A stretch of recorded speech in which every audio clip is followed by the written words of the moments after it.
Next portion of our meeting is our formal speech section, and we have 2 speakers tonight. Our first speaker joined our club earlier this year. Our second speaker has been a member of Toastmasters since 1987.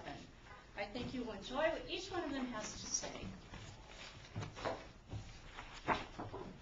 First up, our speaker tonight joined Vapor Trails to improve his listening skills, improve his speaking skills, and to do a little networking. Tonight he is giving his 3rd speech from the basic manual. The topic is to get to the point, and his objectives are to select a topic and determine its purpose, organize his speech in order to achieve that purpose, ensure that his beginning, body, and conclusion reinforce the purpose, and to project sincerity. Presenting Remember the Ice. Please help me welcome Jerry.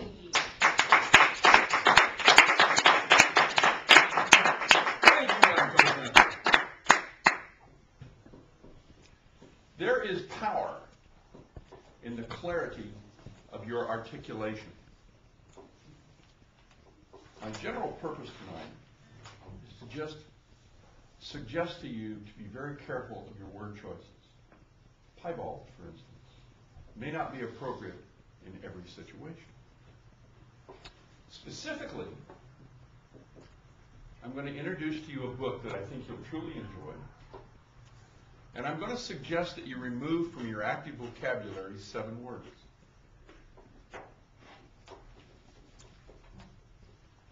The book is called Remember the Ice.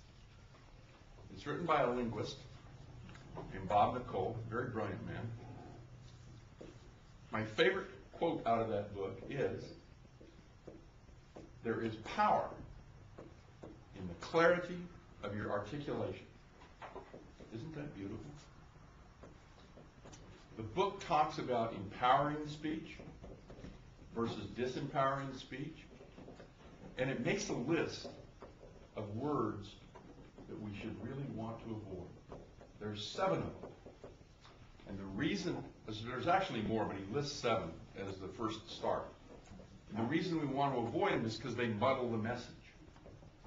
And those words are not, don't, won't, wouldn't, can't, shouldn't, and one other one that's so insignificant I won't mention.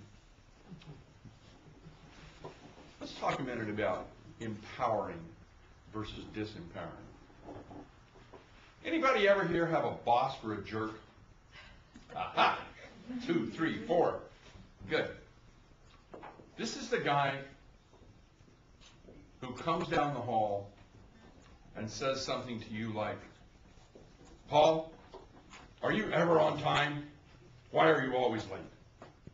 When the fact of the matter is, Paul is on time every day for 7.5 years. Today, he gets an offender bender and he's 30 minutes late. It happens to be the one day of the year that his boss actually shows up on time and wants something from him. What happened? Well, did those words fall on the deaf ears of somebody with perfect hearing? Did it start a little internal rebellion within you? It may have. And does the boss even know what happened? Probably not. Wouldn't it have been much better if he'd have come down the hall and said, "Paul, I'm glad to see you.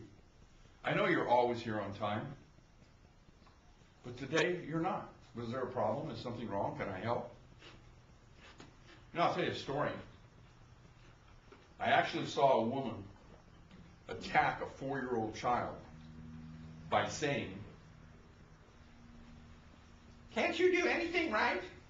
Why are you so stupid?" Bad. The thing of it was, the 4-year-old child was in her first attempt to put together a puzzle for 10-year-olds, and she was getting frustrated. Wouldn't it have been lovely if the woman would have said, "Gee, I'm proud of you for trying the big kid stuff. It looks pretty complicated. Would you like a little help?" Would have just been better. Please, be careful of the words you use, especially if you're angry and frustrated. Try to avoid those all-inclusive words like never and always. They're usually just not true. They're talk about these 7 words that Bob Nicole calls naughty words. And he calls them naughty because what they do is they notch your communication up and make it just almost intelligible. Those words, not, don't, won't, wouldn't, can't, couldn't, and shouldn't, he says we should just get rid of. And if we do, we'll add clarity to our own articulation, and we'll be better off for it. A great example. Now, I can't talk about these many words in 7 minutes, so we're just going to use the word don't. The best example of this is the title of his book, Remember the Ice. It comes from this story. Bob lived in Phoenix, Arizona. It's in the summer. It's 110 degrees. He goes in a convenience store, and he notices a sign by the cash register that says, "Don't forget the ice." He walks in and asks the guy, he says, "How's the sale of ice?" And the guy says, "I don't understand it. It's 110 degrees outside. Nobody's buying ice. Something's wrong." To which Mr. Nicole says, "Can I make a suggestion?" And the guy's like, "Yes, anything. What can you do?" So he takes the sign, turns it over, puts "Remember the Ice," and walks out. Comes back 3 weeks later and says, "By the way, how's the sale of ice?" It's wonderful. It's up. Everybody's buying ice. It's the simple difference between don't forget and remember. I'll give you another example. Have you ever said to a child, "Don't spill your milk"? I made that mistake with my grandson. You know what happened less than a minute later, don't you? Milk all over the table, all over the floor. I'd have been so much better off if I'd have just said, "Andy, your milk glass is really close to the edge of the table. Please be careful." He wouldn't have spilled it. He wouldn't have spilled it. Let's try a little test. Everybody close your eyes. Take a deep breath. Relax. Clear your mind. Now, don't think about an elephant standing in a strawberry patch. Open your eyes. What happened? Strawberry jam. So, you know, my question there is, did your strawberry have red toenails too? In conclusion, be careful of the words you choose and how you use them. They can do more damage than good.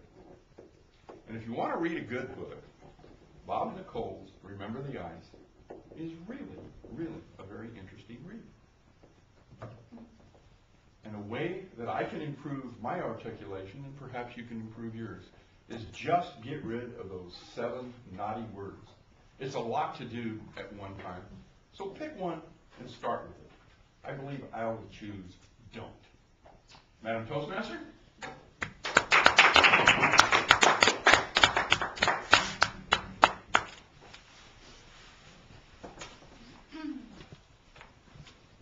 Thank you for that inspiring speech, Jerry. Everyone take a few moments to write some comments for Jerry. I'm sure he'll appreciate that.